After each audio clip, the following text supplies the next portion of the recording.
हमारा मन वहीं जाता है। सच्ची बात समझो।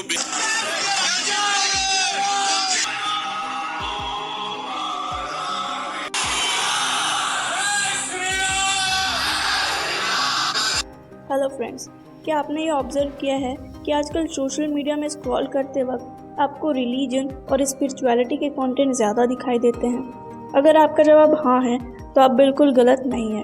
According to a survey 58% Gen Z वो लोग हैं जिनकी एज 11 से 26 के बीच में है, वे अपने आप को रिलीजियस मानते हैं। ये नंबर 2012 के मुकाबले करीब 20% ज़्यादा है। तो इन 12 सालों में आखिर ऐसा क्या हो गया कि जो यूथ पहले एथिस्ट या अनरिलीजन होने को कूल और प्रोग्रेसिव समझते थे, वे अचानक से कट्टर रिलीजियस हो गए। अब आज स्पिरिचुअल कंटेंट बनाते हुए देखते हो, धार्मिक कंटेंट बनाते हुए देखते हो। ये बियर बाइसेप्स बचपन में नास्तिक था। कूल बनने के लिए ये मैं कहता था कि I don't believe in God. Do I look the puja path types? जय महाकाल, जय महाकाल। ऐसा नहीं है कि ये ट्रेंड सिर्फ इंडिया में है, बल्कि पूरे वर्ल्ड में ये ट्रेंड तेजी से फैल रहा है। I have great relationship with God. इसे समझने के लिए हमें समय में पीछे जाना होगा, थोड़ा और पीछे। ये समय है फ्रेंच रिवॉल्यूशन का और ये है फ्रांस के राजा। इनके लेफ्ट में जो लोग बैठे हैं वे चाहते हैं कि राजशाही खत्म की जाए और फ्रांस में डेमोक्रेटिक गवर्नमेंट की स्थापना की जाए, सारे नागरिकों को इक्वल राइट्स मिले। वे जिनके राइट्स में बैठे हैं वे हैं नोबल्स। इसमें ज़्यादातर चर्च के ही लोग हैं। वे चाहते हैं कि जैसी चीज़ें चल रही हैं वैसी चलते रहे, क्योंकि इसमें उन्हीं का हित है। तो इस तरह से जो राजा के राइट में बैठे थे वो थे कंजर्वेटिव्स और उन्हें कहा गया राइट विंग, वेयर जो राजा के लेफ्ट में बैठे थे वो थे लिबरल और उन्हें कहा गया लेफ्ट विंग। सो इस तरह से वर्ल्ड पॉलिटिक्स में लेफ्ट विंग और राइट विंग आइडियोलॉजी की शुरुआत होती है। अब हम रिलीजन के मैटर में आइडियोलॉजी क्यों समझ रहे हैं ये आपको थोड़ी देर में समझ में आ जाएगा, बट पहले हम लेफ्ट विंग और राइट विंग के फीचर्स को समझ लेते हैं ताकि आगे हमारे लिए चीज़ें कनेक्ट करना आसान हो जाए।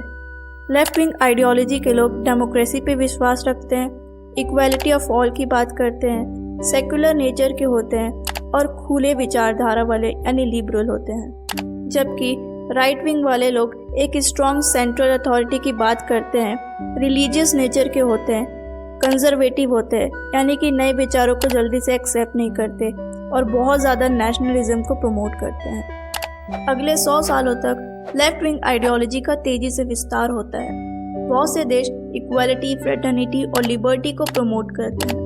लेकिन फिर आते हम 20th सेंचुरी में और इस दौरान फिर से यूरोप के बहुत से देशों में राइट विंग आइडियोलॉजी स्ट्रॉन्ग होने लगती है। हाइपर नेशनलिज्म, रिलीजियस और कल्चरल आइडेंटिटी और सेंट्रल में एक स्ट्रॉन्ग कैरिज्मेटिक लीडर जैसे हिटलर और मुसोलिनी, ये इस बात का एविडेंस है कि इस वक्त वर्ल्ड का एक बहुत बड़ा हिस्सा extreme form of right wing ideology को फॉलो कर रहा था और इसका नतीजा पूरे वर्ल्ड ने वर्ल्ड वॉर के रूप में देखा। वर्ल्ड वॉर्स के बाद पूरी दुनिया ये देख चुकी थी कि अगर राइट विंग आइडियोलॉजी अपने एक्सट्रीम फॉर्म में आ जाए तो इसका क्या रिजल्ट हो सकता है, और इसलिए वर्ल्ड वॉर्स के बाद राइट विंग आइडियोलॉजी फिर से अनपॉपुलर हो गई और अब वर्ल्ड के ज़्यादातर देशों में लेफ्ट विंग आइडियोलॉजी फोरफ्रंट में आ जाती है। बट यहाँ पर एक कैच है।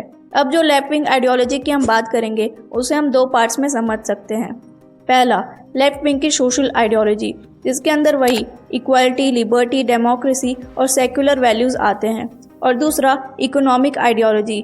अब यहाँ वर्ल्ड 2 अलग तरीके से डिवाइड दिखेगा। पहला, वेस्टर्न वर्ल्ड जो कैपिटलिज्म को फॉलो करता है, और दूसरा ईस्टर्न वर्ल्ड जो कम्युनिज्म को फॉलो करता है। टिल 1980s हम इन दोनों वर्ल्ड के बीच टकरार देखते हैं in the form of cold war. लेकिन फिर 90s में यूएसएसआर का डिसइंटीग्रेशन होता है और फिर दौर आता है ग्लोबलाइजेशन का।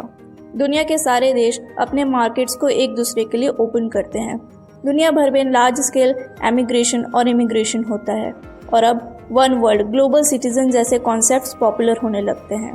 पूरे देश में लार्ज स्केल ट्रेड होता है और कैपिटलिस्ट आइडियोलॉजी तेजी से अपने पंख पसारती है। इसे अगर हम इंडियन कॉन्टेक्स्ट में समझे तो आप सिनेमा को ही ले लीजिए। 70s और 80s के टाइम की अगर किसी भी पॉपुलर मूवी को देखें तो उसमें हीरो को गरीब पोर्ट्रे किया जाता है और अमीर लोगों को 2 नंबर का काम करने वाले, लालची और विलन पोर्ट्रे किया जाता था। लेकिन 1990s के एलपीजी रिफॉर्म के बाद ये सिनेरियो चेंज हो गया। अब इंडियन सिनेमा का हीरो महलों में रहता है, हेलीकॉप्टर में ट्रैवल करता है, लंदन और पेरिस में गाना गाता है, महंगे सूट पहनता है। अब इंडिया में अमीरी को सेलिब्रेट किया जाता है और ये वो वक्त है जब हमारा कल्चर वेस्टर्नाइजेशन की ओर बढ़ने लगता है।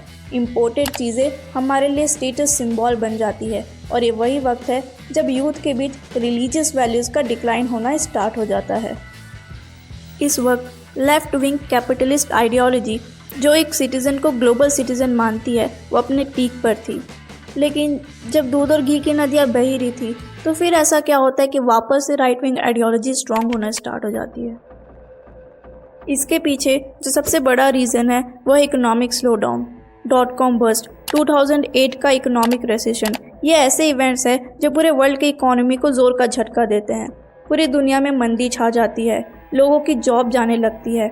इसके वजह से पूरे देश में इमिग्रेंट्स जो ग्लोबलाइजेशन के वक्त वर्ल्ड के अलग अलग देशों में गए होते हैं उनके खिलाफ लोगों के अंदर गुस्सा भरने लगता है। पूरे वर्ल्ड में एंटी इमिग्रेंट सेंटिमेंट स्ट्रॉन्ग होने लगते हैं और इस आग में घी डालने का काम करता है 9/11 अटैक, जिसके बाद एक पर्टिकुलर कम्युनिटी के अगेंस्ट फीलिंग और भी ज़्यादा स्ट्रॉन्ग हो जाती है। ISIS का आतंक, मिडिल ईस्ट की इंसर्जेंसीज के कारण बहुत बड़े तादाद में मिडिल ईस्ट और नॉर्थ अफ्रीका से लोग यूरोप में माइग्रेट करते हैं। सो कुल मिला के पूरे वर्ल्ड में इकोनॉमिक स्लो डाउन और एंटी इमिग्रेशन सेंटिमेंट इस वक्त बहुत हाई होता है और लोगों के बीच अपनी प्रेजेंट गवर्नमेंट के खिलाफ गुस्सा भर जाता है, ये कह के कि वो हमारे लिए कुछ नहीं कर रहे। ऐसे में राइट विंग आइडियोलॉजी फिर स्ट्रॉन्ग होती है। कैरिस्मेटिक राइट विंग लीडर्स उभर के आते हैं जो कहते हैं कि आप हमें पावर में लाओ और हम आपकी सारी प्रॉब्लम सॉल्व कर देंगे। कैसे? हम इमिग्रेंट्स को अपनी कंट्री में अलाउ ही नहीं करेंगे, उन्हें बाहर भेज देंगे। I said enough is enough and I mean it. That if you enter the UK illegally, you should not be able to remain here. अगर आप गौर से ऑब्जर्व करें तो हिटलर ने भी ऐसा ही कुछ किया था। उसने जर्मनी की सारी प्रॉब्लम्स का दोष जूइश पर डाल दिया था और उसकी भी यही पॉलिसी थी कि जूइश को भगाओ। Now don't get me wrong here, मैं किसी भी प्रेजेंट लीडर को हिटलर से कंपेयर नहीं करे। आई एम जस्ट सेइंग कि एक पैटर्न सा रिपीट होते दिख रहा है। ये पूरी लेफ्ट और राइट विंग आइडियोलॉजी की एक साइकिल होती है और हम इसी साइकिल को समझने की कोशिश कर रहे हैं। अगर इस पूरे मुद्दे को इंडिया के एंगल से देखें तो 2012 के अराउंड लोगों के अंदर उस वक्त की यूपीए गवर्नमेंट के खिलाफ गुस्सा था। इसका सबसे बड़ा कारण वही इकोनॉमिक रेसेशन और करप्शन था। अन्ना हजारे का करप्शन के खिलाफ बहुत बड़ा आंदोलन हुआ और इसका पूरा फ़ायदा उस वक्त की अपोजिशन पार्टी ने उठाया और 2014 इलेक्शन में इसका रिजल्ट भी दिखा। अब क्योंकि बीजेपी एक राइट विंग पार्टी है तो वो सारे गुण जो एक राइट विंग में होते हैं वो सब कुछ हमें देखने को मिल रहा है। Nationalism, conservative stance, strong central authority और नॉन सेकुलर नेचर, ये तो सब देख ही रहे हैं। और यही वो समय था जब रिलीजियस आइडियोलॉजी को भी ज़ोरों शोरों से प्रमोट किया जाता है। इस चीज़ को हवा मिलती है 2016 के जियो रिवॉल्यूशन से। 2016 से पहले इंटरनेट का एक्सेस टियर 1 सिटीज़ में था तो ज़्यादातर वेस्टर्न आइडियोलॉजी को फॉलो करते थे, लेकिन 2016 के बाद इंटरनेट टियर 2 और टियर 3 सिटीज़ में भी फैल गया। वहाँ के लोग रिलीजियस कंटेंट देखना पसंद करते थे और फिर उनकी डिमांड को फुलफ़िल करने के लिए रिलीजियस कंटेंट भी बनने लग गए। अब क्योंकि टियर 2 और टियर 3 की ऑडियंस ज़्यादा थी, क्योंकि वहाँ की पॉपुलेशन भी ज़्यादा थी, तो सोशल मीडिया जो कि व्यूज़ का गेम है वे अपने रिलीजियस कंटेंट को और ज़्यादा प्रमोट करते गया और इस तरह से और भी ज़्यादा लोग रिलीजियस कंटेंट बनाने लग गए। अब लोग इस तरह के कंटेंट बनाने वालों को अपना आइकॉन भी मानने लग गए और फिर सोशल मीडिया एल्गोरिदम इसे और ज़्यादा बढ़ावा देता है। वो आपको वैसा ही कंटेंट दिखाता है जो आपने पहले सर्च किया था। मतलब अगर आपने एक बार भी रिलीजियस कंटेंट सर्च कर लिया तो सोशल मीडिया का एल्गोरिदम आपको वैसा ही कंटेंट देखने पर बार बार मजबूर करेगा। इस तरह से आपकी ब्रेन वॉशिंग होती रहेगी और आपको पता भी नहीं चलेगा। यही कुछ कारण है जिसकी वजह से आज का यूथ आपको ज़्यादा रिलीजियस दिखाई देगा। ना यहाँ एक चीज़ इम्पॉर्टेंट है, ना तो राइट विंग आइडियोलॉजी ख़राब है और ना ही रिलीजियस होना ख़राब है। जब हमने वर्ल्ड वॉर के समय राइट विंग आइडियोलॉजी देखी थी तो वो एक extreme form of right wing ideology थी और ऐसा ही कुछ USSR के वक्त भी था। वो extreme form of left wing ideology थी और टाइम के साथ लोगों की ज़रूरतें बदलती है और हमेशा ऐसा होगा कि एक आइडियोलॉजी दूसरे पर भारी पड़ेगी। It's completely natural and normal. But problem तब शुरू होती है जब हमें किसी भी आइडियोलॉजी का एक्सट्रीम फॉर्म देखने को मिलता है।